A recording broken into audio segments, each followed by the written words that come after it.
Chronicles of the Heart. Welcome, dear readers. Today I bring you a story that transcends time and touches the soul, a narrative about how love can flourish in the most unexpected places, even when circumstances seem to conspire against our happiness. Opening hook. Imagine for a moment a young woman of only 20 years, orphaned and poor, receiving a proposal that would change her life forever, to marry a rich and powerful man who is dying. She accepts out of desperation, but discovers that sometimes hearts find their destiny on the most tortuous paths.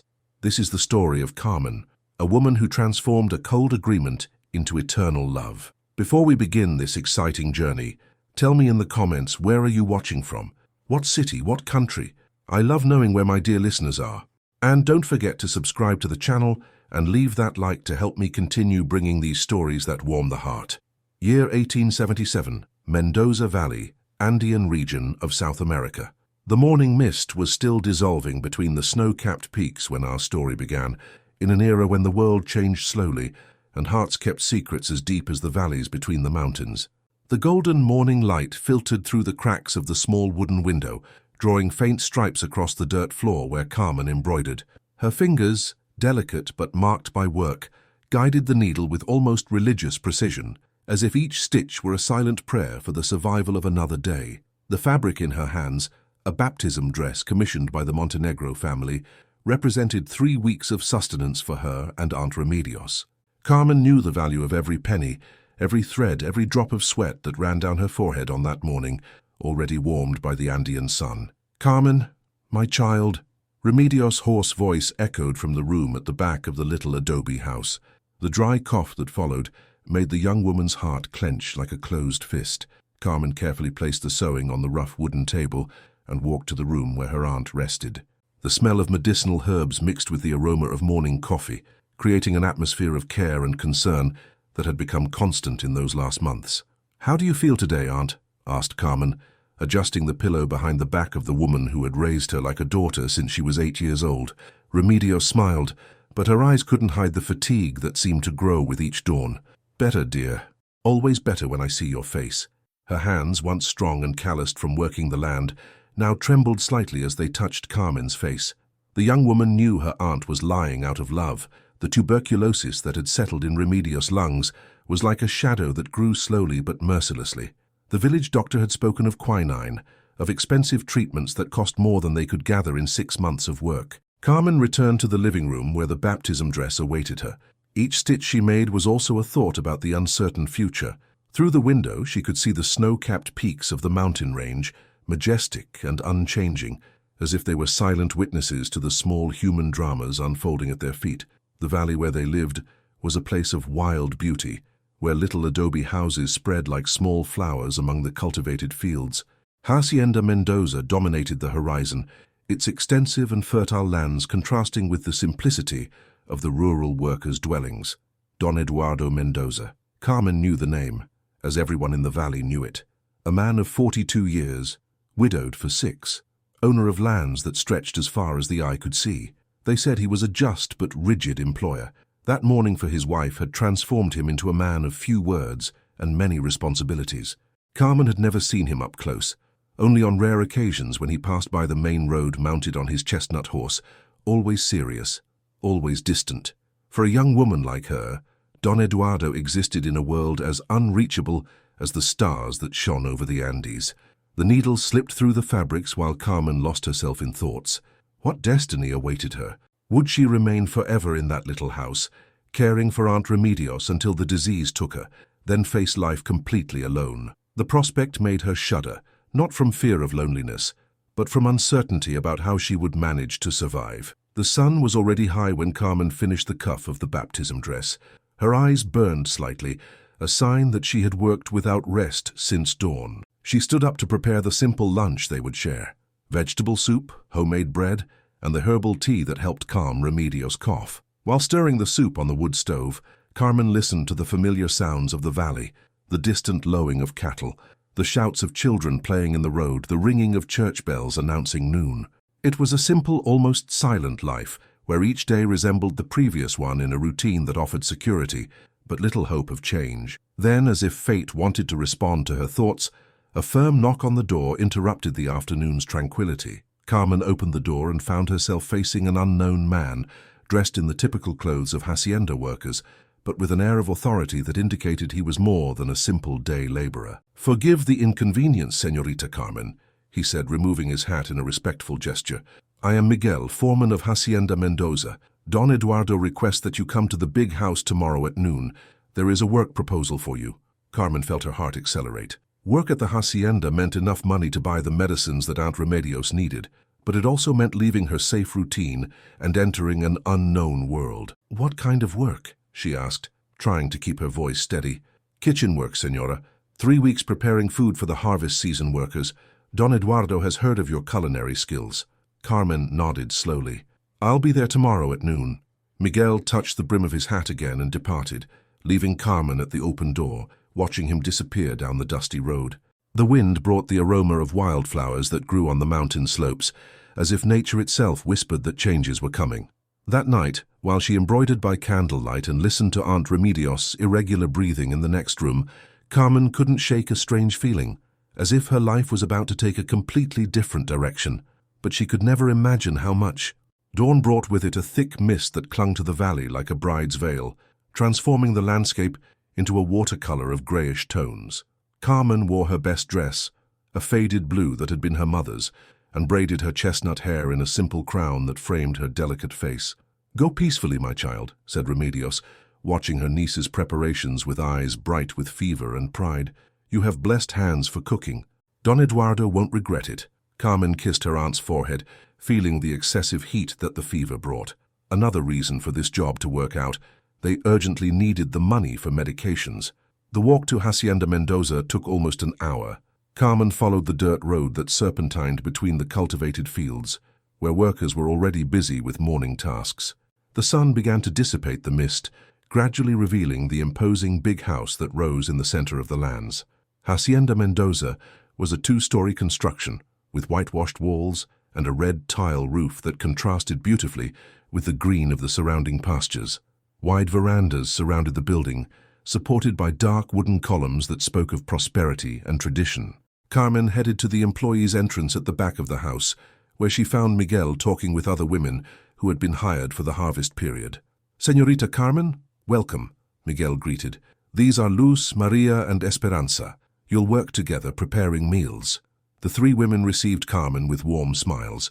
Luz, the oldest, about 50 years, seemed to be the natural leader of the group. Maria, a robust brunette in her 30s, exuded energy and good humor. Esperanza, almost Carmen's age, had shy but gentle eyes. "The hacienda's kitchen is large," explained Luz while guiding Carmen through the corridors. "We prepare 3 daily meals for about 30 workers during harvest time. Don Eduardo is demanding about food quality. He says well-fed men work better." Carmen absorbed every piece of information, every detail of the environment that would be her workplace for the next 3 weeks. The kitchen was really spacious, with a cast-iron wood stove, wide wooden tables, and shelves full of copper pots that shone like mirrors. "And Don Eduardo?" asked Carmen, trying to seem casual. "What's it like to work for him?" Maria laughed softly. "He's a fair employer, but since he lost Doña Esperanza, he's become very reserved. He barely speaks to anyone except Miguel and the administrator. He works from dawn until late at night. They say he never got over the loss," added Esperanza in a low voice. "Doña Esperanza was very dear to everyone. She died of fever, poor thing." Luz crossed herself. "May God have her in his glory. But let's get to work, girls. It's almost lunchtime." Carmen quickly integrated into the kitchen's rhythm. Her skillful hands peeled potatoes with precision, seasoned meat with knowledge inherited from Aunt Remedios, and soon the aroma of sautéed dishes and spices began to perfume the environment. It was during lunch preparation that Carmen saw him for the first time. Don Eduardo Mendoza entered the kitchen to speak with Miguel about organizing the afternoon workers. Carmen was with her back turned, stirring a large pot of stew, when she felt a sudden silence settle among the other women. She turned slowly and her eyes met his. Don Eduardo was taller than she had imagined, with broad shoulders that spoke of a life of physical work. His dark chestnut hair had some silver strands at the temples, and his eyes, of a deep blue like the night sky, carried a seriousness that seemed to weigh on his entire expression. For a moment that seemed eternal. They looked at each other. Carmen felt something strange, not fear but a kind of recognition, as if she already knew that face from some distant dream. "Miguel," said Don Eduardo, without taking his eyes off Carmen, "introduce me to the new cook. It's Carmen, patron. Remedio's niece." "Carmen." He repeated the name as if testing its flavor. "I heard about your culinary skills." Carmen made a small curtsy. "I hope to meet expectations, Don Eduardo." He nodded slightly, studying her with those penetrating eyes that seemed to see beyond the surface. "Miguel told me about your aunt. How is she?" The question surprised her. "Sick, sir, but resisting." "If you need anything." Don Eduardo hesitated, as if he wasn't used to making offers of help. "Miguel knows where to find me." And with that he withdrew, leaving Carmen with her heart beating at a different rhythm and the other women exchanging meaningful glances. "Well, well," murmured Maria with a mischievous smile. "Don Eduardo never asks about employees' families. You made an impression, girl." Carmen returned to stirring the stew, trying to disguise the blush that rose to her cheeks. But throughout the rest of the day, she couldn't get those blue eyes and the unexpected gentleness in Don Eduardo's voice out of her mind. The days that followed established a pleasant routine. Carmen arrived at dawn and worked until late afternoon, preparing abundant and tasty meals that soon gained praise among the workers. Luz taught her old family Mendoza recipes, Maria shared funny stories that made time pass faster, and Esperanza became a dear friend. Don Eduardo appeared in the kitchen occasionally, always with some practical matter to discuss with Miguel, but Carmen noticed that his eyes sought hers, and when they met, there was a silent communication that she didn't know how to interpret. In the second week he began appearing more frequently. "How is the meat seasoning?" he asked one afternoon, approaching the pot where Carmen was sautéing lamb pieces with spices. "Try it, sir," she said, offering a wooden spoon. Don Eduardo tasted and closed his eyes for a moment, as if savoring not just the food but some distant memory. "It's perfect. My mother seasoned it like this. Aunt Remedios taught me. She said that food made with care nourishes more than hunger.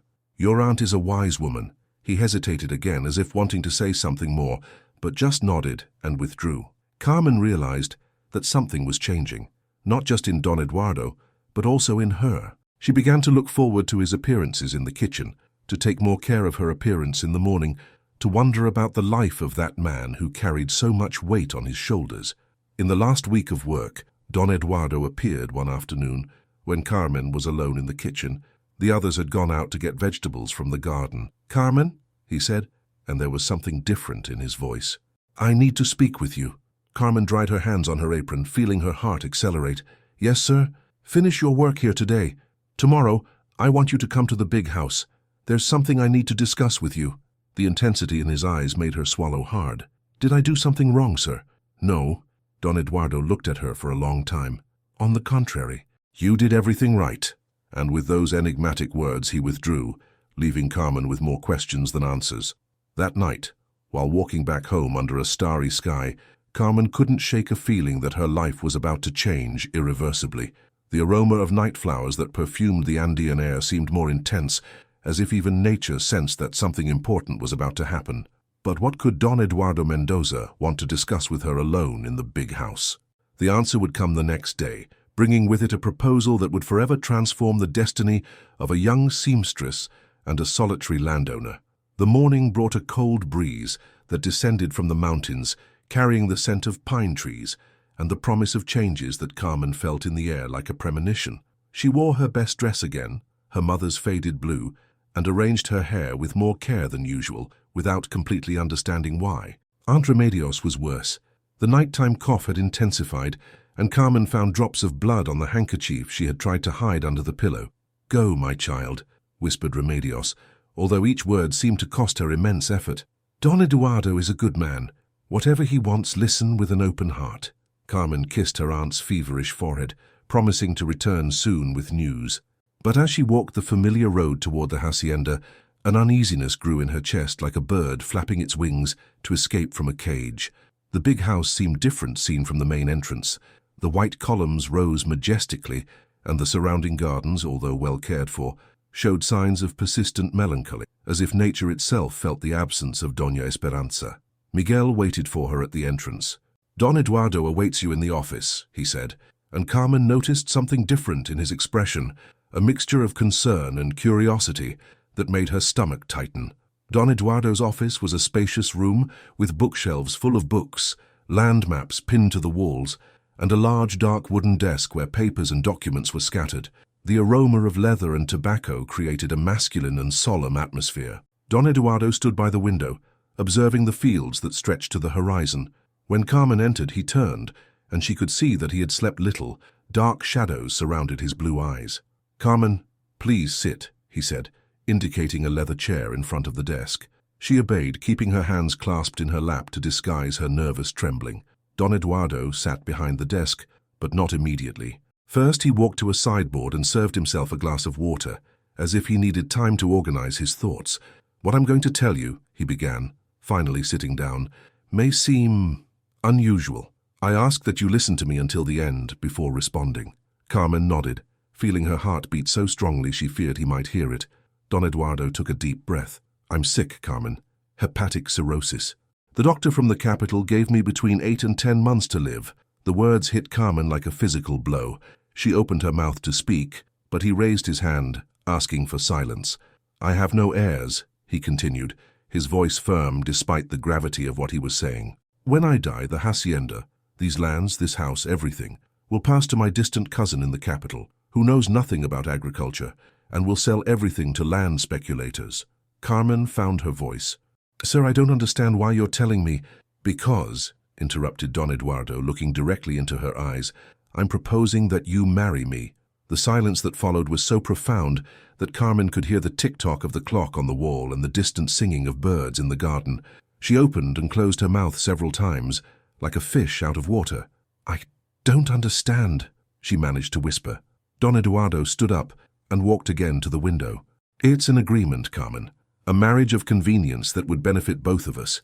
If you give me an heir, even if I don't live to see him grow, the child will inherit everything, and you, as my widow, will administer the lands until our son comes of age."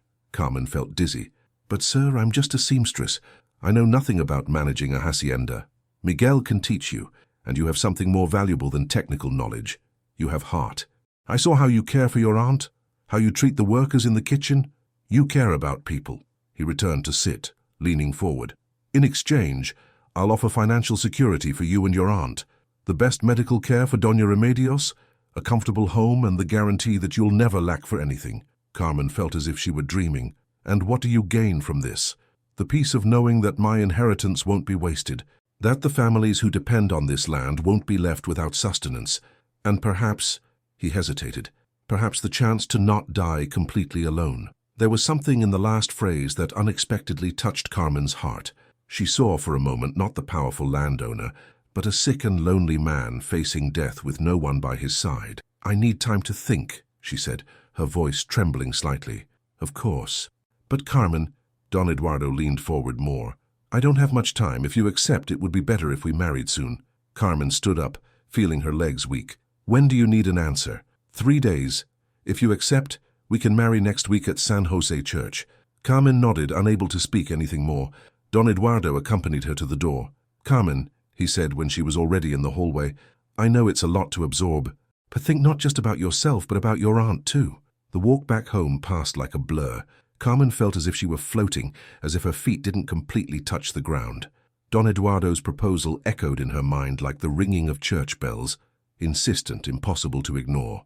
Marry Don Eduardo Mendoza, become mistress of the hacienda, have a child with a man who would die before knowing him completely. When she arrived home, she found Aunt Remedios sleeping, but her breathing was labored and interrupted. Carmen sat beside the bed, observing the dear face that had become thinner each day. "What should I do, Aunt?" she whispered, although she knew Remedios couldn't hear her. "How can I accept such a strange proposal?" But even as she asked the question, part of her already knew the answer. Aunt Remedios needed urgent medical care. Carmen didn't have resources to pay for a competent doctor, much less the necessary medicines. That night Carmen couldn't sleep.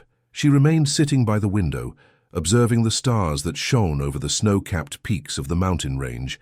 The full moon illuminated the landscape with a silver light that made everything more magical and unreal.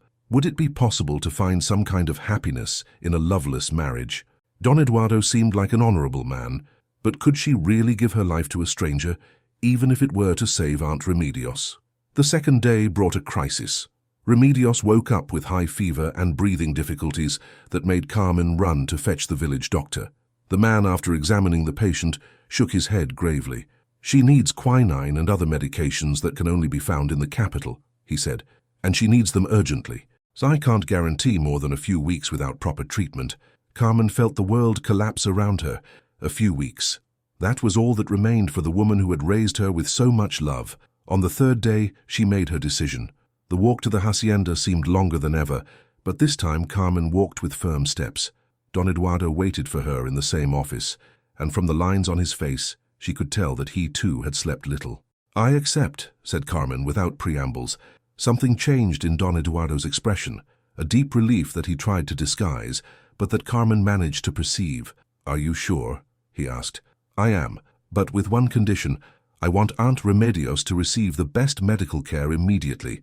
I already sent for the doctor from the capital. He'll arrive tomorrow." Carmen looked at him with surprise. "Were you so sure I would accept?" Don Eduardo smiled for the first time since she had known him, a small but genuine smile. "I had hope. You have a kind heart, Carmen. It was natural that you would put your aunt's well-being above your own fears. When will the wedding be?" "The day after tomorrow, if you agree. Father Jose has already been informed." Carmen took a deep breath, feeling as if she were about to jump off a precipice. "Then the day after tomorrow I'll become Senora Carmen Mendoza." "Yes," said Don Eduardo, and there was something in his eyes that she couldn't interpret. "And I'll become your husband." The words hung in the air between them, loaded with promises and uncertainties that only time would be responsible for revealing. The dawn of the wedding day arrived, wrapped in a dense mist that transformed the entire valley into a dreamscape. Carmen woke before sunrise, watching through the small window of her room as the world seemed suspended between reality and fantasy. Beside her, in an improvised bed they had set up in the living room, Aunt Remedios slept peacefully for the first time in weeks. The doctor from the capital, a distinguished man with graying hair and gentle hands, had arrived the evening before with a suitcase full of modern medicines and renewed hope. "The quinine and other medications will take effect in a few days," Dr. Santander had assured them. "Doña Remedios has a good constitution. With proper care, she can still live many years." Carmen wore the only suitable dress she owned, a moss green that had been her mother's, with delicate embroidery on the neckline and cuffs. Esperanza had arrived early to help her arrange her hair in a crown of braids adorned with small wild flowers she had gathered the day before. "Ah, you look beautiful," sighed Esperanza, adjusting the last rebellious strands. "Don Eduardo is a lucky man." Carmen observed herself in the small hand mirror she had inherited from her mother. The face that looked back seemed that of a stranger.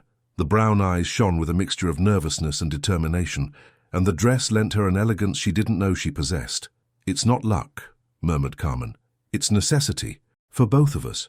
But even as she said this, she couldn't push away the memory of Don Eduardo's smile when she had accepted his proposal. There had been something there beyond mere relief, a warmth she hadn't known how to interpret. Aunt Remedios woke when Carmen was finishing getting ready. Her eyes, though still tired, shone with more liveliness than Carmen had seen in months.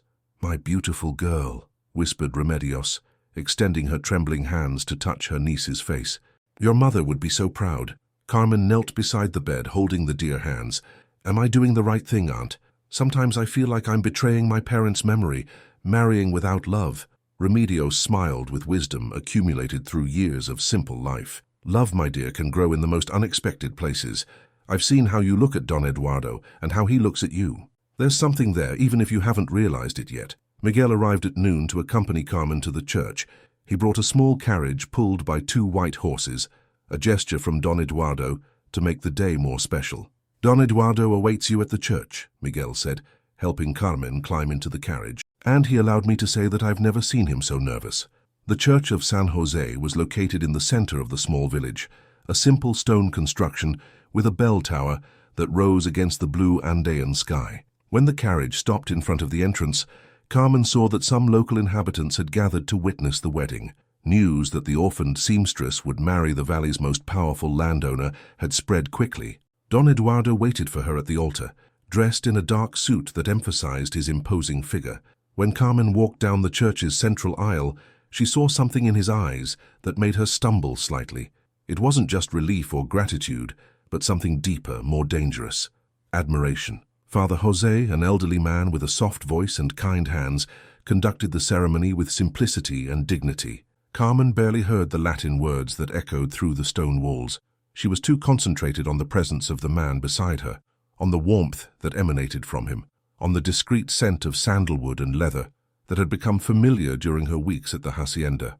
"Do you accept Carmen Valdez as your legitimate wife?" asked the priest. "I do," responded Don Eduardo, and his voice was firm as Andean rock. "Do you accept Eduardo Mendoza as your legitimate husband?" Carmen hesitated for just a second in which her entire past and future life balanced on an invisible scale. "I do." The ring that Don Eduardo slipped onto her finger was simple but elegant, a gold band with a small diamond that captured the candlelight and reflected it in small rainbows. "It was my mother's," he whispered, so low that only Carmen could hear. She wore it for 40 years of happy marriage. When the priest declared them husband and wife, Don Eduardo leaned down to kiss Carmen. It was a chaste kiss, appropriate for the sacred environment, but Carmen felt a tremor run down her spine, a promise of intimacies yet to come. The small reception was held at the hacienda, in the garden where Doña Esperanza's rose bushes still bloomed. Miguel had organized a table with regional culinary specialties, and some neighbors and farm workers gathered to toast the new couple. Carmen felt as if she were playing a role in a theatrical piece. She smiled and thanked the congratulations, but part of her seemed to float above the scene, observing the young seamstress who had become mistress of a hacienda in a matter of hours. "Are you all right?" asked Don Eduardo when they found themselves alone for a moment beside the rose bushes. Carmen nodded, though she wasn't sure. "It's a lot to absorb." "I know." He looked around at the house that was now hers too. "This will be your home for as long as you wish. Even after I—" He didn't finish the sentence. "Eduardo," said Carmen, using his name for the first time, "we can make an agreement work, but I'd like us to be honest with each other." He looked at her with curiosity. "What kind of honesty? You mentioned that you don't want to die alone. I also don't want to live these months pretending we're strangers. If we're going to be husband and wife, even if temporarily, you'd like us to be friends," he completed, and there was gratitude in his voice. "Friends," agreed Carmen, extending her hand. Eduardo took it, but instead of shaking it, he brought it to his lips and placed a soft kiss on her fingers. "Friends," he repeated, but there was something in his eyes that suggested that perhaps the word wasn't sufficient to define what was growing between them. When the small party ended, Carmen found herself alone with Eduardo in the big house's living room. The reality of her new situation began to settle in. She was now the mistress of this house, wife of a man she barely knew, committed to bearing the heir that would guarantee the hacienda's future. "I had the blue room prepared for you," said Eduardo, noticing her nervousness. "It's next to the master suite. You can stay there as long as you need to get accustomed." Carmen looked at him with surprise. "I didn't expect consideration." "What did you expect?" Carmen blushed slightly. "I don't know exactly. Perhaps that you would see me just as a means to an end." Eduardo approached her, stopping at a respectful distance. "Carmen, you're not a means to an end. You're my wife, and even though our marriage began as an agreement, I intend to treat you with the respect and affection you deserve." That night, Carmen settled into the blue room, an elegant chamber with light wooden furniture and lace curtains that filtered the moonlight. Through the window, she could see the gardens bathed in silver light, and beyond them, the fields that now belonged to her too. She had brought Aunt Remedios to a comfortable little house within the hacienda grounds, where she would be close to the necessary medical care. Seeing her installed in a clean and comfortable bed, with medicines within reach and a cook to prepare her meals, made Carmen feel she had made the right decision. But as she lay in the soft bed, so different from the thin mattress she had shared with Aunt Remedios for so many years, Carmen couldn't shake a strange feeling. It wasn't just gratitude she felt for Eduardo. There was something more, something that grew slowly like the plants that Remedios cultivated with such patience. From the next room came the muffled sound of Eduardo moving about, preparing for sleep. Carmen closed her eyes and tried to imagine what it would be like to share not just a house, but a life with that man. Would it be possible for a marriage of convenience to transform into something deeper? Or was she being naive in nurturing hopes that might be just the fruit of her romantic imagination? Time would take care of answering those questions. But on that first night as Senora Carmen Mendoza, she fell asleep with a strange feeling that her life was just beginning. The first days as Don Eduardo Mendoza's wife passed in an atmosphere of delicate formality, as if both were learning the steps of a complex dance. Carmen woke early, visited Aunt Remedios, who improved visibly each day with the new medications, and then returned to the big house for her new responsibilities. Eduardo had insisted on teaching her about hacienda administration. "One day you'll need to know all this," he would say, showing her the accounting books, property maps, lists of workers and their families. Carmen discovered she had a natural aptitude for numbers and organization. Her experience as a seamstress, calculating fabrics and costs, served her well in understanding budgets and agricultural planning. "You learn quickly," commented Eduardo one afternoon, observing her review harvest reports. They were in the office, she sitting at the large desk while he remained standing by the window, a position that had become habitual between them, as if he maintained a safe distance. "Aunt Remedios always said a woman needs to know how to take care of herself," responded Carmen, raising her eyes from the papers. "I never imagined that would include caring for hundreds of hectares of land." Eduardo smiled, an expression that had become more frequent in recent weeks. "Your aunt is a wise woman. How is she today?" "Stronger. Dr. Santander says the worst has passed." Carmen hesitated before continuing. "Eduardo, may I ask a personal question?" He turned from the window, interested. "Of course. What was your life like before you became ill? You seem so young to carry so much weight alone."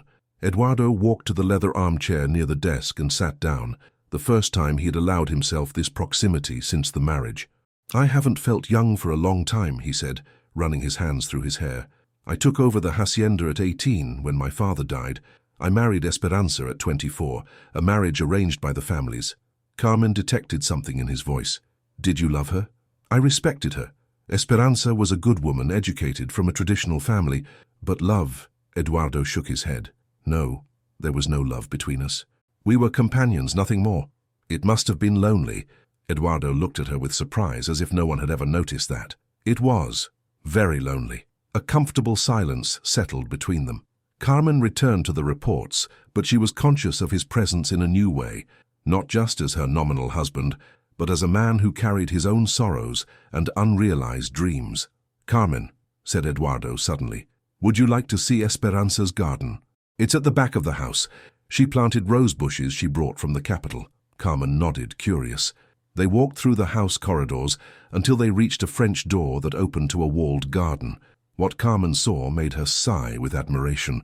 The garden was a sanctuary of beauty, with rose bushes of every imaginable color growing in well-tended beds. There were stone benches under pergolas covered with jasmine, and in the center a small fountain where water murmured softly. "It's beautiful," whispered Carmen, walking among the rose bushes. Esperanza had very good taste.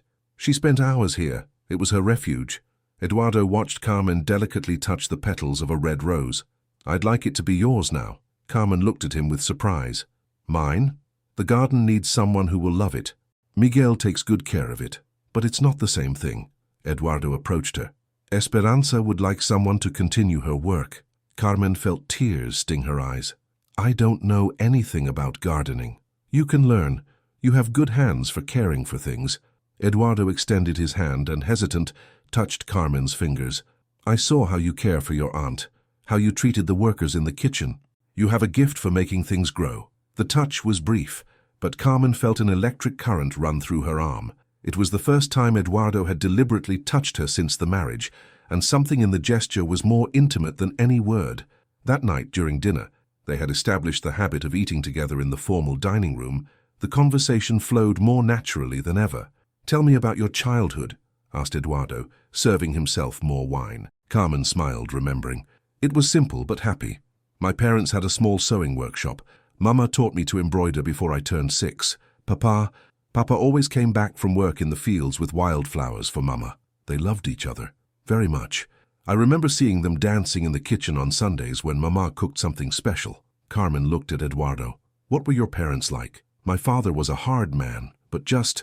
My mother, she died when I was 12, failed childbirth." Eduardo drank a sip of wine. "I think that's why my father was never the same again. Love can be a blessing, but also a curse when you lose it." Carmen perceived the melancholy in his voice. "Is that why you didn't seek love in your first marriage?" Eduardo looked at her for a long time. "Perhaps. Or perhaps I simply didn't know how to look for it." Something in the air between them changed at that moment. Carmen felt her heart accelerate. conscious that they were navigating deeper waters than mere courtesy allowed. "And now," she asked, almost whispering, "do you know how to look for it?" Eduardo didn't respond immediately. Instead, he stood up and walked to where Carmen was sitting. He extended his hand to her. "Would you like to dance with me?" Carmen looked at him with surprise. "Here? There's no music. We don't need music. We just need each other." Carmen placed her hand in his and allowed him to pull her gently. Eduardo led her to the center of the room, where candlelight created dancing shadows on the walls.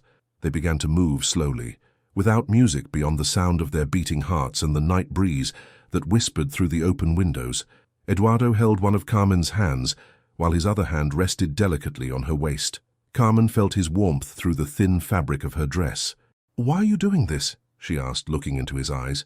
"Because for the first time in many years I don't feel alone," responded Eduardo, his voice hoarse with emotion. They danced in silence, moving as if they had known that dance for years.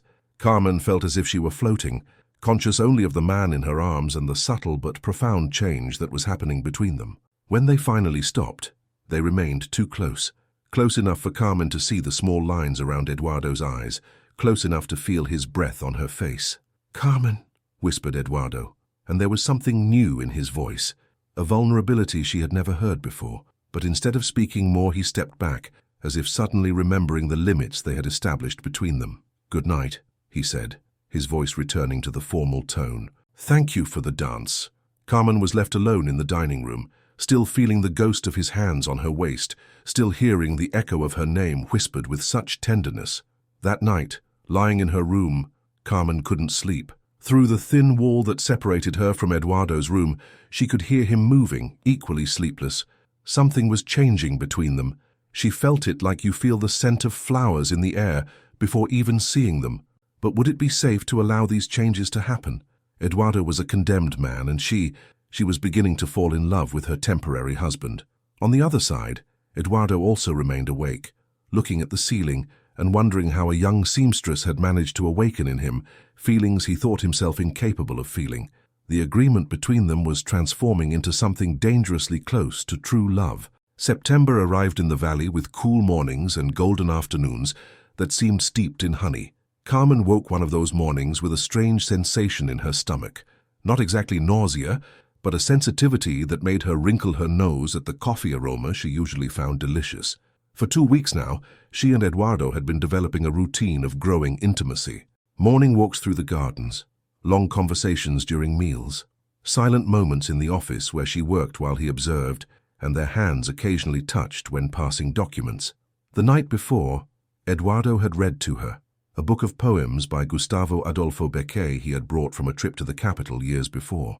His deep and melodious voice had made Carmen close her eyes and simply feel as if the words were music created especially for her. But this morning, something was different. Carmen dressed carefully and walked to the little house where Aunt Remedios was installed. She found her sitting in the small garden, embroidering a handkerchief and humming softly, evident signs of her remarkable recovery. "Good morning, Aunt." Carmen sat beside her in a wicker chair. Remedios looked at her with those experienced eyes that seemed to see beyond appearances. "Good morning, my dear. How do you feel today?" "Strange," admitted Carmen. "My stomach a bit sensitive, more tired than usual." Remedios stopped embroidering and looked at Carmen more attentively. "My child, how long has it been since you had your periods?" Carmen calculated mentally and felt her heart leap. 7 weeks, maybe 8. A slow and wise smile illuminated Remedios's face. "I think you need to talk to Dr. Santander." The doctor confirmed the suspicions 2 hours later. Carmen was pregnant. "Caput 7 weeks," said Dr. Santander, putting away his instruments in a leather bag. "From my experience, it should be a healthy baby. You're young and strong." Carmen left the improvised office at the hacienda in a kind of trance. Pregnant. In 7 months, she would be a mother. The heir Eduardo so needed was growing inside her. But more than the practical realization of the agreement they had made, Carmen felt something deeper, an unexpected joy, an immediate connection with the life developing in her womb. She found Eduardo in the stable, personally caring for Relámpago, his chestnut horse. He raised his eyes when he saw her approaching, and Carmen realized he read the news on her face before she even spoke. "Is it true?" he asked, dropping the brush and walking toward her. "Yes," whispered Carmen. "Doctor..." Santander confirmed it. 7 weeks. Eduardo stopped in front of her, and Carmen saw a complete transformation in his expression, relief mixed with what seemed like gratitude, but also with a deeper emotion she couldn't identify. "Carmen," he extended his hands hesitantly, as if wanting to touch her but not knowing if he had permission. "You can," she said, understanding the gesture. Eduardo placed his hands gently on her belly, still flat, but carrying the promise of changes. "Our child," he whispered, and there was reverence in his voice.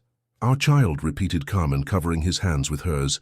They remained like this for a long moment, united by the life they had created, by the future unfolding before them.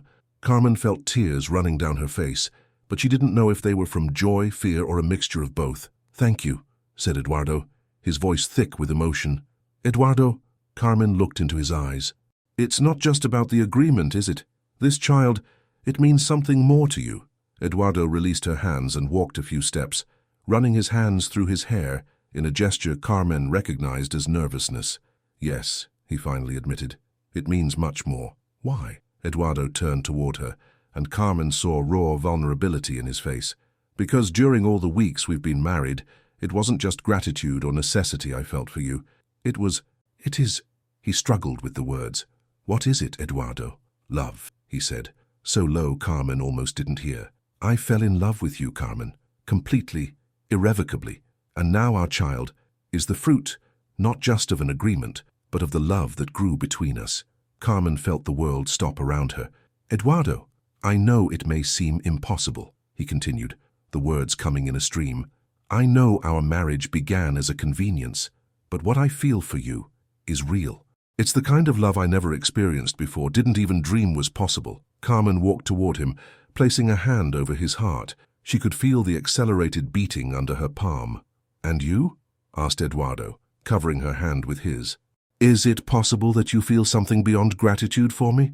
Carmen looked into the blue eyes that had become so dear, at the face she had learned to read like a familiar book, at the man who had changed her life in ways that went far beyond material security. "Eduardo," she said, her voice firm despite the tears, "I love you too. I don't know when it happened exactly, if it was when you offered me Esperanza's garden, or when we danced without music, or simply during all those conversations where I discovered who you really are. But yes, I love you." Eduardo closed his eyes for a moment, as if absorbing words he never expected to hear. When he opened them again, there were tears there too. "Even knowing our time is limited?" he asked. Carmen touched his face tenderly, especially knowing that. "Every day, every moment we have is precious. And our child," she placed her hand on her belly again, "our child will be loved from the first day, raised with stories about the father who wanted her so much." Eduardo leaned down and kissed Carmen for the first time with true love, not the chaste kiss of the ceremony, but a kiss that spoke of promises, of contained passion, of a love that had grown silently like the rose bushes in Esperanza's garden. When they separated, both were transformed. The agreement that had united them had become something much deeper and more sacred. "Tonight," said Eduardo, his voice hoarse with emotion, "I'd like you to come to my room, as my real wife." Carmen nodded, feeling her heart beat strongly. "As your real wife?" That night, under the soft light of candles and with the scent of rose bushes entering through the open window, Carmen and Eduardo became husband and wife in every sense. It was a union of bodies, but also of souls, a celebration of the love they had discovered in each other and of the life growing between them. And for the first time since receiving the diagnosis of his illness, Eduardo Mendoza allowed himself to believe that perhaps fate had given him not just months to die, but months to live completely. Carmen fell asleep nestled in the arms of the man she loved, one hand protectively over the belly where their child grew, feeling completely happy for the first time in her life. The agreement had transformed into the truest love that either of them had ever experienced. October arrived painting the valley with golden and red tones, as if nature itself wanted to celebrate the love that flourished between Carmen and Eduardo. But along with autumn's beauty came also the first visible signs of the illness Eduardo carried like a silent shadow. Carmen noticed first the pallor that began to settle on his face, then the fatigue he tried to disguise, but which she perceived in the way he moved more slowly, how he took a little longer to get up from bed in the morning. They had moved to the same room, the master suite that had been Eduardo's, and which they now shared as true husband and wife. Carmen had brought her few personal belongings, But the most important thing was their presence together, the shared warmth, the whispered conversations in the dark before sleep. "How do you feel today?" Carmen asked every morning, though she feared the answer. "Better for being with you," Eduardo always responded, and although she knew he was lying a little to spare her, she also knew there was truth in those words. Carmen's pregnancy progressed smoothly. Her waist began to expand slightly, and Eduardo liked to place his hand on her belly during the nights, as if conversing silently with the child yet to come. "It will be a boy," he said one night, tracing gentle circles on Carmen's skin. "How can you be sure?" she asked, threading her fingers through his hair. "Intuition. He'll be strong like his mother, and I hope he has your gentle eyes." Carmen smiled in the darkness. "And if it's a girl, then she'll be the most loved girl in the valley, and she'll grow up knowing she has the kindest heart inherited from her mother." These nightly conversations became precious to Carmen. Eduardo spoke about the plans he had for the child, the values he wanted to transmit, the Mendoza family stories that should be preserved. "I want our child to know the history of this land," he said on a particularly cold October night. "To know that the Mendozas always treated their workers well, that this hacienda isn't just land but responsibility." "I'll teach all of that," promised Carmen. "Every story, every value, every dream you have for him." During the day, Carmen had assumed more responsibilities in hacienda administration. Eduardo still participated in important decisions, but she could see he tired more quickly, that sometimes he needed to lean on the desk when he thought she wasn't looking. Dr. Santander came twice a week now, officially to monitor Carmen's pregnancy, but unofficially to track the progression of Eduardo's disease. "How is he really?" Carmen asked the doctor one afternoon when Eduardo was resting. Dr. Santander looked at her with compassion. "The disease is progressing, Senora Mendoza, perhaps faster than we initially expected. The liver is very compromised." Carmen felt a chill in her stomach. How much time? Difficult to say with precision. A few months, perhaps less. It depends on how his body responds. Carmen nodded, fighting against tears. Does he know? He suspects. Don Eduardo is an intelligent man, but he's also a man in love, and love can give extra strength to fight. That night, Carmen watched Eduardo sleep beside her. His face, even relaxed by sleep, showed signs of the fatigue the disease brought. She delicately touched the lines around his eyes, memorizing every detail as if she could keep that moment of peace forever. Eduardo opened his eyes, as if feeling her touch. "Can't sleep? I was just looking at you," admitted Carmen. "Why?" Carmen hesitated, but decided on the honesty they had promised each other. "Because I want to remember everything, every moment we have." Eduardo sat up in bed, gently pulling her into his arms. "Carmen, I know you're worried about my health. How can I not be? I love you, Eduardo. Each day that passes, I love you more. And I know our time." "Shh," Eduardo kissed her forehead. "We're not going to waste the time we have talking about the time we won't have. Let's live each day as if it were the first, not the last." November brought the first frosts, and with them, a visible worsening in Eduardo's condition. He began having difficulty keeping food down, and Carmen noticed his clothes were becoming loose. "You need to eat more," she insisted, personally preparing nutritious broths and tempting desserts. "I'm trying," Eduardo said, forcing himself to take a few more spoonfuls out of love for her. Carmen began managing almost all aspects of the hacienda. Miguel became her right hand, and she discovered she had a natural aptitude for leadership. The workers respected her, trusted her judgment, and gradually began to see her not as Don Eduardo's temporary wife, but as the true mistress of the hacienda. "You were born for this," commented Eduardo one afternoon, watching her review production reports with Miguel. "I've never seen the book so organized." Carmen smiled, but there was sadness in her eyes. "I wish you could see our child grow up to take over all this." Eduardo approached her, placing his hands on her shoulders. "I will see, Carmen. Maybe not physically, but I'll be present in every lesson you teach, in every story you tell, in every moment of love you give him." In December, the mountains covered themselves with snow, creating a landscape of ethereal beauty, but also of isolation. Eduardo had his first serious crisis, a night when he vomited blood and had convulsions that left Carmen terrified. Dr. Santander came immediately, and after examining him, spoke seriously with Carmen. "It's the beginning of the final phase," he explained gently. "The liver can no longer process toxins adequately. There will be more episodes like this." "What can I do?" asked Carmen, her hands trembling. "Keep him comfortable, give him love, and prepare yourself." Carmen didn't let the doctor finish the sentence.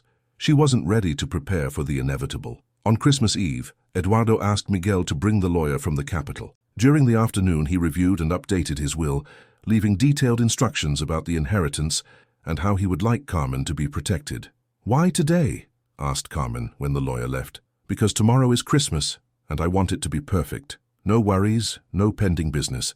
Just us, our child, and the love we built." That night, while snow fell silently outside, Eduardo and Carmen lay together, and he placed his hand on her belly, where the baby already moved gently. "Promise me something," whispered Eduardo. "Anything. Be happy. After I'm gone, find happiness again. Our child needs a mother who smiles, who believes in the future." Carmen felt tears streaming down her face. "I don't know if I'll be able to." "You will. You're the strongest woman I know." Eduardo turned to look into her eyes.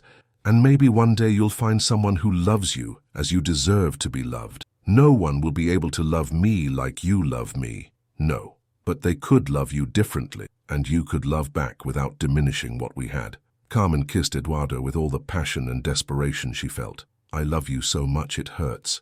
I love you too, mi alma. Forever." And while the snow continued to fall, transforming the world into something magical and pure, they made love for the last time, as if they could imprint in memory every touch, every whisper, every shared heartbeat. Christmas dawned cold but bright, and Eduardo woke with more energy than he had shown in weeks, as if love and determination gave him extra strength to make that day special. But Carmen knew with the intuition that only true love provides that she was living her last precious moments with the man she loved. January 1878 arrived with a snowstorm that completely isolated the valley, as if nature itself wanted to create a bubble of intimacy around the hacienda. Carmen was in her 8th month of pregnancy, her round belly contrasting painfully with Eduardo's growing frailty. He had awakened that morning of January 15th, with his face even paler than usual, but insisted on getting up and having breakfast with Carmen, as they did every day since they married. "How is our boy today?" he asked, placing his trembling hand on Carmen's belly. "Restless," she responded, covering his hand with hers. "He kicks a lot. I think he's impatient to meet his papa." Eduardo smiled, but Carmen saw the pain he was trying to hide. Dr. Santander had explained that the last stages of cirrhosis brought intense pain, and Eduardo refused to take laudanum in high doses because he wanted to remain lucid for every moment he had left with her. "I want to choose the name today," said Eduardo, trying to focus on something other than physical discomfort. "We already chose. Rafael Eduardo Mendoza. I know, but I want you to tell me again, in your words. I want to hear how it sounds in your voice." Carmen smiled tenderly. "Rafael Eduardo Mendoza, a strong name for a boy who will be loved since before birth. And if it's a girl, Elena Carmen Mendoza. But you insist it will be a boy." "It will be." Eduardo closed his eyes for a moment. "I can feel it. It will be a strong boy like his mother." In the afternoon, Eduardo had another episode. Carmen found him in the office, bent over the desk, vomiting blood into a basin Miguel had quickly provided. The terror she felt was so intense that for a moment she thought she would lose consciousness. "Call Dr. Santander," she shouted to Miguel, while helping Eduardo sit in an armchair. "I already sent for him, señora," responded Miguel, his own voice tense with worry. Carmen knelt beside the armchair, holding Eduardo's cold hands. "Stay with me," she whispered. "Don't leave me yet." Eduardo opened his eyes with effort. "I'm not going anywhere without saying goodbye first. Doctor." Santander arrived 2 hours later, fighting against snow and wind. After examining Eduardo, he asked to speak with Carmen privately. "It's a matter of days," he said, without beating around the bush. "Maybe a week at most. The liver is failing completely." Carmen felt the world spinning around her. But he was better this morning. Sometimes it happens like this. The body uses its last energy reserves. It's common in terminal cases.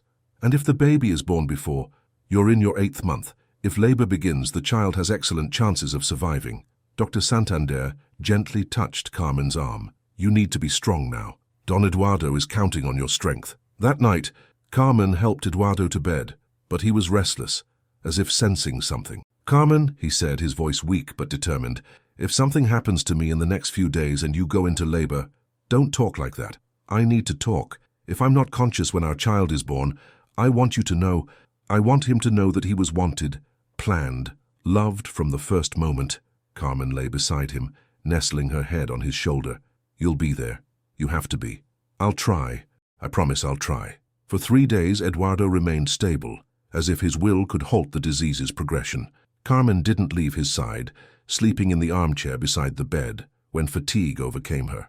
On the morning of January 18th, Eduardo had a moment of clarity. He asked to be sat up, that Carmen be brought to him. She arrived quickly, taking his hand. "I want you to know something," he said, his voice barely a whisper. "I've had my will updated. Everything is in order. You and the child will be protected. Foreman Bernardo is an honest man. He'll help you with administration until the child is older." "Don't talk about that now," Carmen interrupted, tears running down her cheeks. "I must. Time is running out, Carmen. I need you to listen to me." She nodded, sobbing. "You've given me the greatest gift a man can receive. I'm not just talking about the heir. You've given me love when I didn't deserve it, when I only offered you a cold deal. You've shown me that even in the last months of life one can find happiness. You've taught me what it is to be loved, unconditionally." "I love you," whispered Carmen, her voice broken. "I don't know when it happened, but I love you deeply, and it hurts so much that you have to leave." He raised a trembling hand and caressed her face. "Don't regret anything. Raise our child with love. Tell him about me, not as the cold landowner, but as the man you two helped me become. Teach him to be good, just to value people for who they are and not for their position." "I promise," said Carmen, kissing his hand. "And be happy, Carmen. When I'm no longer here, allow yourself to live. You're still young. Don't lock yourself in mourning. Live for both of us." She couldn't respond, only cried against his chest, while he held her with what little strength he had left. Christmas passed in solemn silence.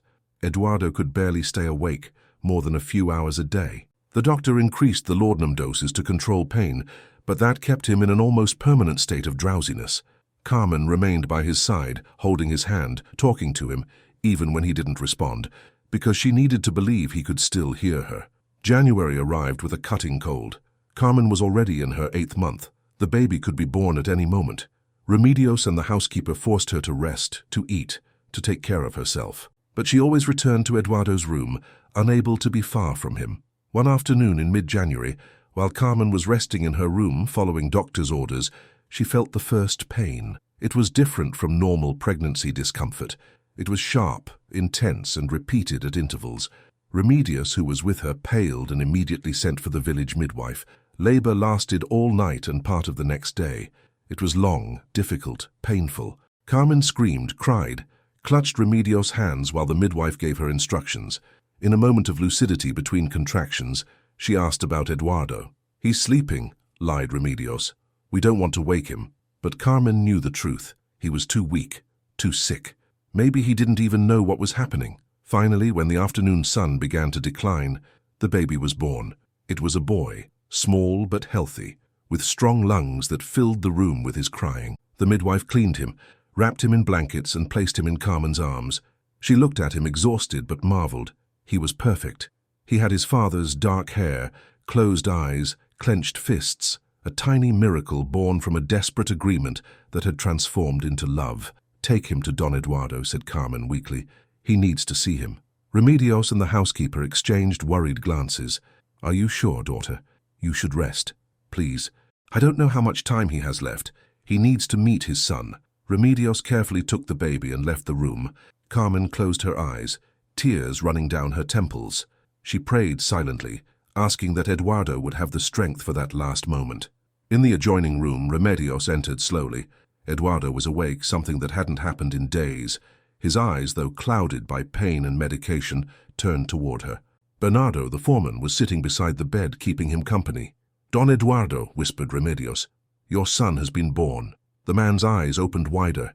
He made an effort to sit up, but had no strength. Bernardo helped him, placing pillows behind his back. Remedios approached and with infinite care placed the baby in his father's arms. Eduardo looked at the child, and something broke in his expression.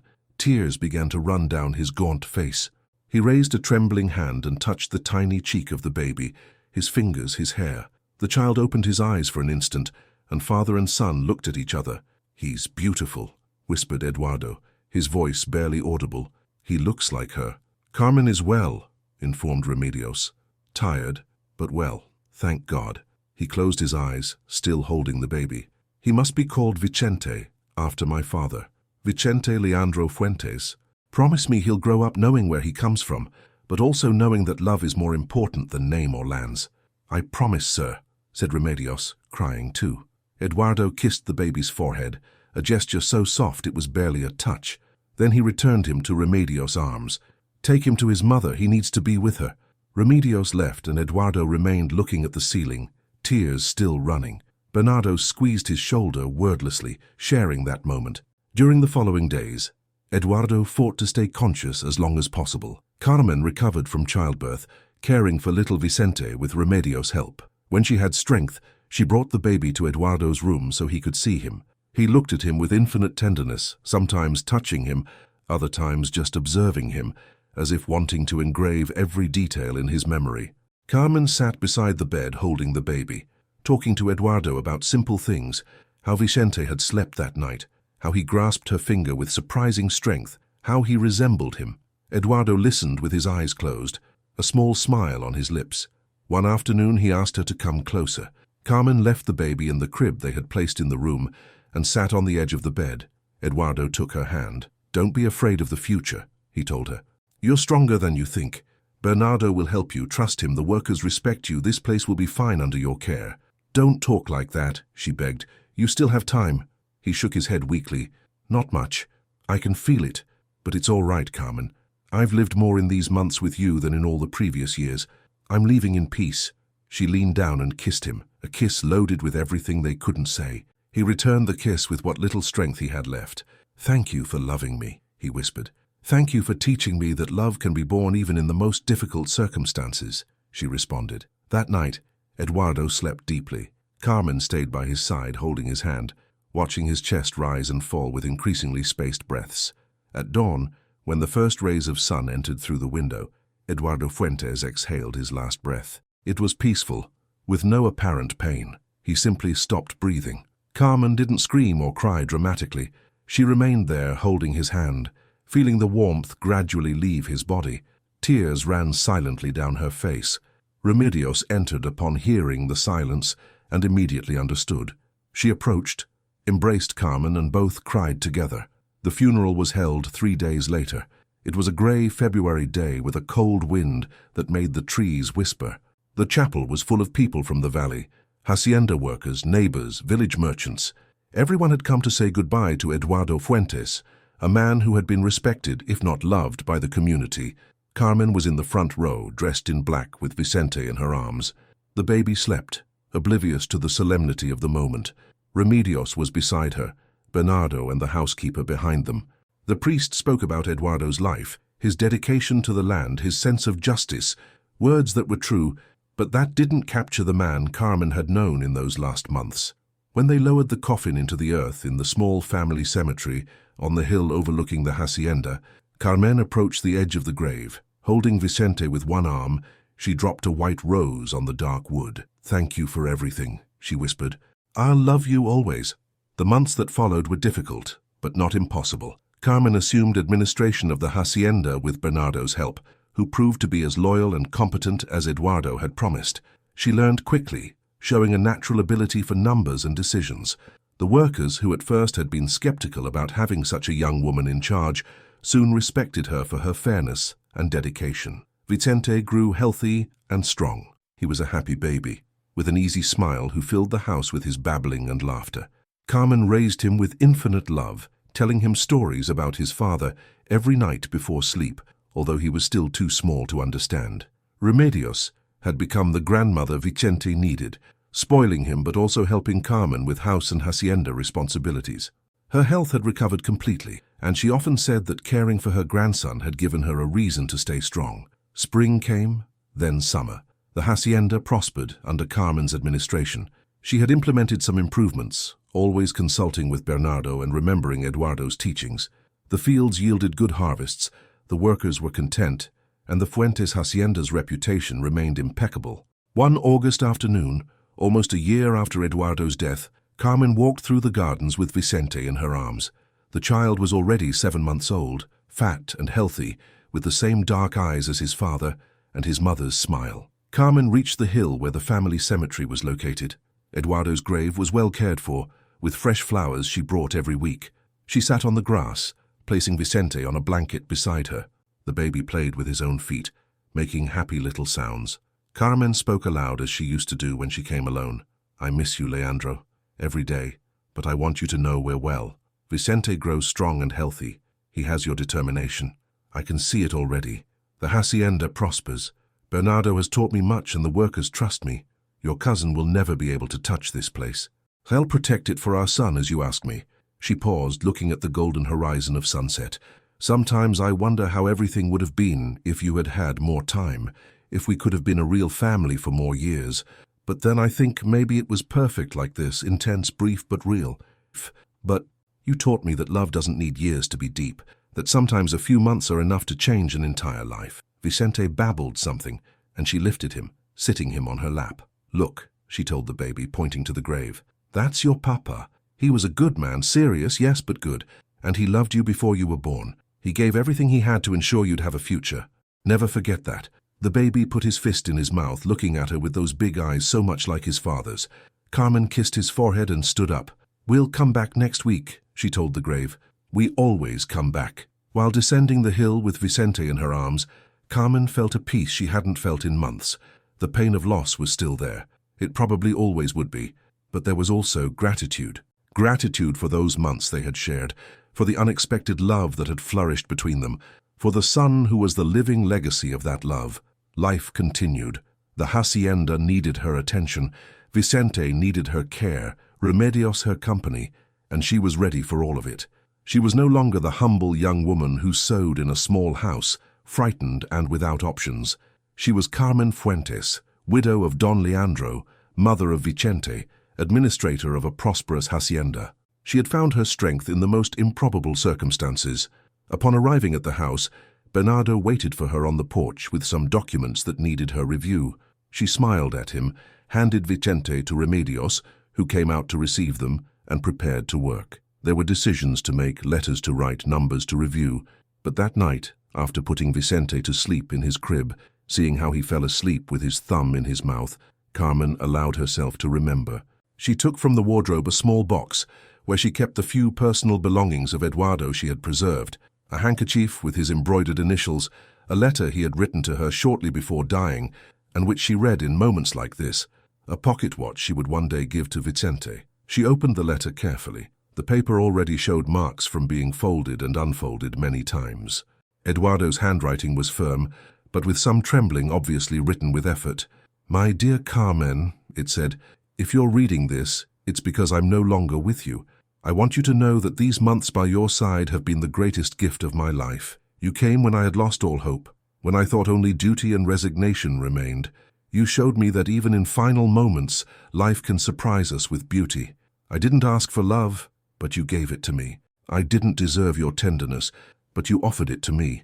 You allowed me to die as a loved man, and that's more than anyone can ask for. Take care of our child. Teach him to be good, just compassionate. May he inherit these lands, yes, but may he also inherit your kindness, your strength, your capacity to love unconditionally. And please, Carmen, be happy. Don't lock yourself in perpetual mourning. You're young, beautiful, capable of so much. If one day you find someone who makes you happy, don't reject them for my memory. I would want that for you. I would want you to live fully, to laugh, to love again. Thank you for having loved me. Thank you for giving me Vicente. Thank you for those months of peace. I'm leaving knowing I left something good in this world, and that's you. That's him. That's the love we planted in the middle of a deal that should have been cold. I'll love you beyond death. Leandro. Carmen folded the letter carefully, tears flowing freely now. But they were different tears from those of the first months. They weren't just of pain, but also of gratitude, of love, of living memory. She approached the window, looking at the stars that began to appear in the night sky. Somewhere up there, she wanted to believe, Eduardo was watching her being strong, being a mother, being the woman he had always intuited she was. I'll always love you, she whispered to the sky. Thank you for everything. The years passed. Vicente grew. He learned to walk, to talk, to run through the hacienda fields. Carmen told him stories about his father every night, keeping him alive in the boy's memory. When Vicente was 5 years old, he already knew his papa had been a good man, that he had died when he was a baby, that he had loved his mama very much, and had left him those lands to care for one day. Carmen never remarried, not because she hadn't had opportunities. Several men from the valley had shown interest over the years, but she felt her heart had already lived its great love, brief but intense, and that was enough for her. She dedicated herself to her son, to the hacienda, to her aunt, to living each day fully. Remedios lived to 70 years, seeing her grandson grow, proud of the woman Carmen had become. When she died, she did so in peace, surrounded by love, in that little house within the property that Eduardo had given her. The Fuentes hacienda became one of the most prosperous in the region. Carmen was respected not only as a capable administrator, but as a just and generous woman. She implemented improvements in worker conditions, built a small school for the day laborers' children, and always had time to listen to her people's concerns. Vicente, when he turned 15, already worked alongside his mother in hacienda administration. He was a serious, responsible young man, with his father's same sense of justice and his mother's kindness.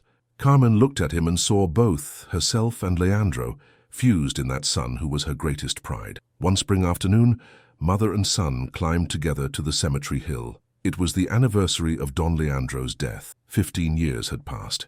Vicente carried fresh flowers as they did every year. He knelt in front of his father's grave, placed the flowers carefully, and then remained silent. Carmen watched him, her heart full. Her son had never known his father, but he loved him through stories, through the memory she had kept alive. "I miss you, Papa," said Vicente in a low voice. "Although I never knew you, I feel like I know you. Mama has told me so much about you. I want you to know I take good care of her, as you asked me in the letter you left me, and I'm learning to care for our lands to honor what you built." Carmen approached, placing a hand on her son's shoulder. "Leandro would be proud of you," she told him gently. "You're everything he hoped you would be and more." Vicente stood and hugged his mother. "And I'm proud of you, Mama, for everything you've done, for how you've cared for us, for keeping Papa's memory alive." They descended the hill together while the sun set, tinting the valley in golden and pink tones. The hacienda spread before them, the well-worked lands, the large and solid house, the green and promising fields. Carmen thought of that day so many years ago, when a desperate man had made her an impossible proposal. "Give me an heir, I only have a year to live," he had told her. And she, from her humility and need, had accepted. Neither of them had imagined that cold agreement would transform into love, that those few shared months would mark the rest of their lives, that from that union would be born not just an heir but a true family. Life, thought Carmen, has mysterious ways of weaving its plot. Sometimes it takes us down paths that seem dark, puts us in situations that seem impossible. But if we have the courage to keep going, if we open our hearts to possibilities, we can find light where we least expected it. That night, after dining with Vicente, listening to his plans to improve the irrigation system in the northern fields, laughing at his anecdotes about the young workers, Carmen retired to her room. She sat by the window, as she often did, looking at the stars. "Thank you, Leandro," she whispered to the sky, "for trusting me, for loving me, for giving me Vicente, for those months that changed my life. You were the love of my life, and you always will be." The wind carried her words toward the night, toward the stars, toward wherever Don Leandro might be, and in the silence that followed, Carmen felt peace, a deep, complete peace, born from love lived, duty fulfilled, a life well lived. She closed her eyes and smiled. Tomorrow there would be work, decisions, responsibilities, but there would also be laughter with Vicente, walks through the gardens, shared meals, small moments of daily happiness. And that was enough, more than enough. It was everything she needed. 1893 arrived in the valley like all previous years, with the renewed promise of spring in the mountains and the scent of wildflowers carried by the Andean wind. But for Carmen, who now counted 36 years, that year marked an important milestone. Rafael would turn 15, officially becoming a young man in the eyes of law and local tradition. Carmen watched her son from the big house's veranda, seeing him work in the fields alongside the other men. Rafael had inherited Eduardo's stature. He was already taller than his mother, but his delicate gestures and the careful way he treated animals reminded her of the qualities she hoped to have transmitted. "He looked so much like Don Eduardo when he was that age," commented Miguel, the former foreman who now acted as a kind of general administrator of the hacienda. Carmen smiled. "But he has a softer heart. Eduardo was harder at that age, according to the stories I heard." "The soft heart comes from his mother," said a voice behind her.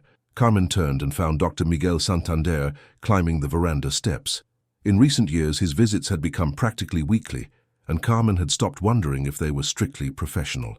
Dr. Santander, she greeted, noticing how comfortable he seemed in that environment, as if the hacienda were a second home to him. Miguel, please.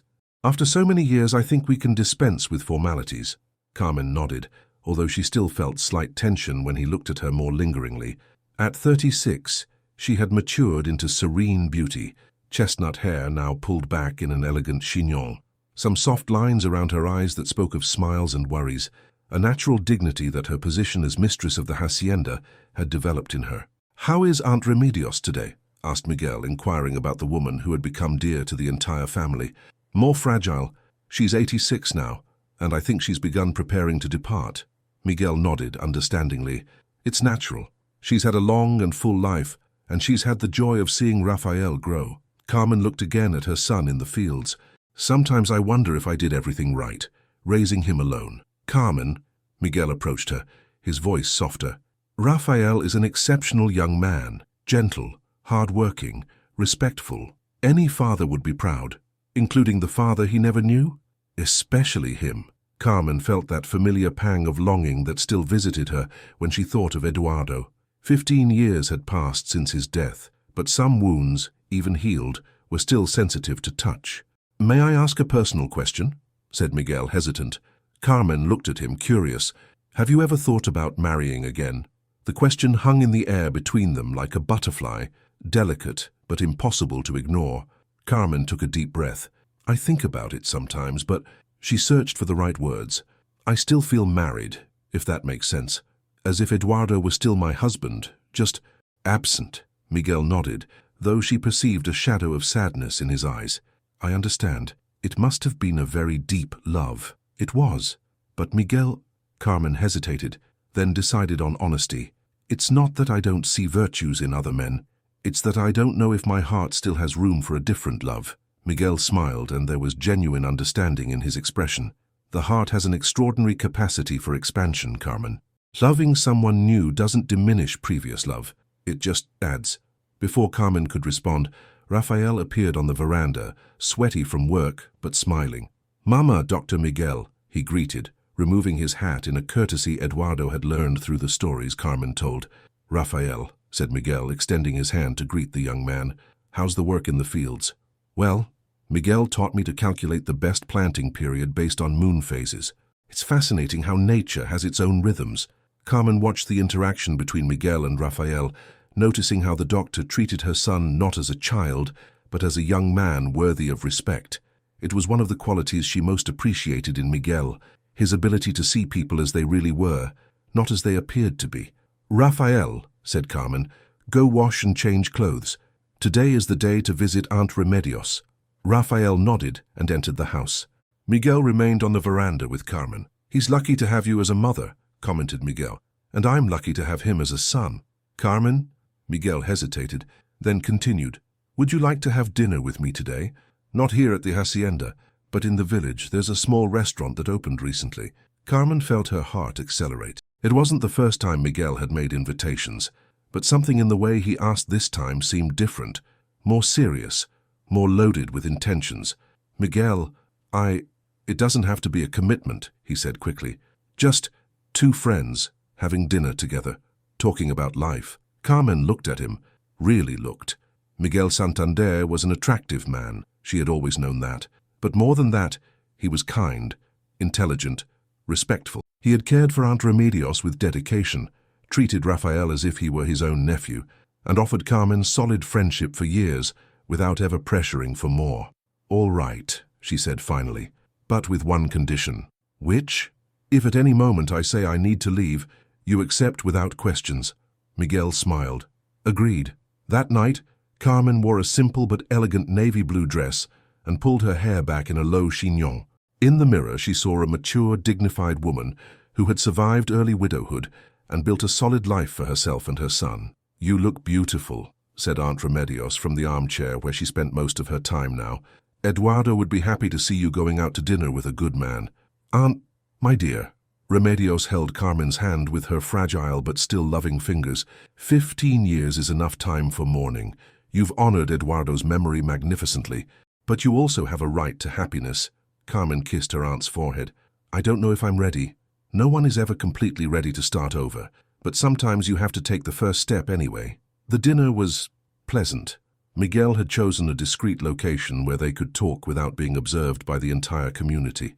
They spoke about medicine, about the changes happening in the world, about Miguel's plans to expand medical care in the region. "I'd like to establish a permanent clinic," he explained. "Not just for emergencies, but for prevention, health education." "The hacienda could help," offered Carmen. "We have resources and available land." "It would be a wonderful partnership." Miguel looked at her with admiration. "You always think of the community's well-being." "Eduardo taught me that. He said privilege comes with responsibility." "He was right." Miguel hesitated, then continued. "Carmen, may I say something that might be improper?" Carmen nodded, nervous. "I immensely admire how you've preserved Eduardo's memory while building your own life. Many widows get lost between living in the past or denying it completely. You've found a beautiful balance." Carmen felt tears sting her eyes. "Thank you for saying that. Sometimes I wonder if I'm not being unfair to Rafael, keeping Eduardo's presence so alive in our house. On the contrary, Rafael knows his father through your stories. That's a gift, not a burden." When Miguel accompanied her back to the hacienda, they stopped in the garden where Doña Esperanza's rose bushes, now cared for by Carmen, exhaled their nighttime perfume. "Carmen," said Miguel softly, "I won't pressure you for an answer today, or tomorrow, or next week, but I'd like you to know, my feelings for you go beyond friendship." Carmen looked into the green eyes that shone in the moonlight. "Miguel, I know you still love Eduardo. I'm not asking to replace him. Just, I'd like to be part of your life, if you'll allow it." Carmen felt something move in her chest, not the overwhelming passion she had felt for Eduardo, but something softer, more mature, respect, admiration, affection, and perhaps, just perhaps, the possibility of love. "I need time," she said finally. "You have all the time in the world," responded Miguel, delicately kissing her hand before departing. Carmen remained alone in the garden, breathing the scent of roses and looking at the stars. For the first time in 15 years, she allowed herself to imagine what it would be like to share her life with someone again. Would it be possible to love twice in life? Would it be possible to honor Eduardo's memory while opening space for a new love? The stars didn't answer, but the night wind seemed to whisper a promise that the human heart was more resilient and generous than she imagined. And in the silence of that starry night, Carmen understood that some chapters end not to close the book, but to allow new and equally beautiful stories to begin. Dear readers, we have reached the end of this exciting journey through the Andean valleys and the hearts that knew how to love beyond circumstances. Carmen's story teaches us that true love knows no limits of time or form. It simply adapts, grows, and multiplies, blessing not only those who live it, but also all who witness its transformative power. May Carmen's courage in accepting second chances and Eduardo's wisdom in understanding that true love wants to see the other happy inspire each of you in your own journeys of the heart. Until our next story, always keep open the paths to love in all its wonderful forms.